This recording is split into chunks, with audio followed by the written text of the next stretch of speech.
அவங்களே நம்பிக்கை கொடுக்கல. 5 வருஷம் இல்லம்மா, சொல்ற கேளுங்க. 10 வருஷமா அவங்கதான் எம்எல்ஏவா இருக்கிறாங்க. அதுக்கு முன்னாடி அவங்க அப்பா தான் இங்க அமைச்சரா இருந்திருக்காங்க. எந்த மாற்றமும் இல்ல. போன 5 வருஷம் ஒண்ணும் நடக்கல. திரும்ப ஏன் அவங்களே தேர்ந்தெடுத்தீங்க? ஆனா நாங்க நம்புறோம். ஆனா எல்லாரும் நான் ஒன்றே அதை நம்பி எப்படி இருக்கு இந்த ஊரே புரியுதுமா?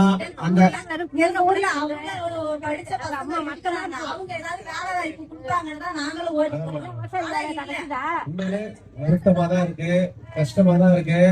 நீ எல்லா பிரச்சனையும் எனக்கு தெரியும், சாக்கடை கிடையாது, எல்லாம் தெரியுது. நாங்க வந்து சார் உங்களுக்கு ஓட்டு போடுறோம். நாங்க வேலை விவசாய வேலை கஷ்டப்பட்டு நாங்க செஞ்சாலும் நாங்க வந்து தாழ்மைப்பட்ட மக்களா இருந்தாலும் எங்க பிள்ளைங்களை நாங்க நல்ல மாதிரியா படிக்க வச்சிருக்கோம்.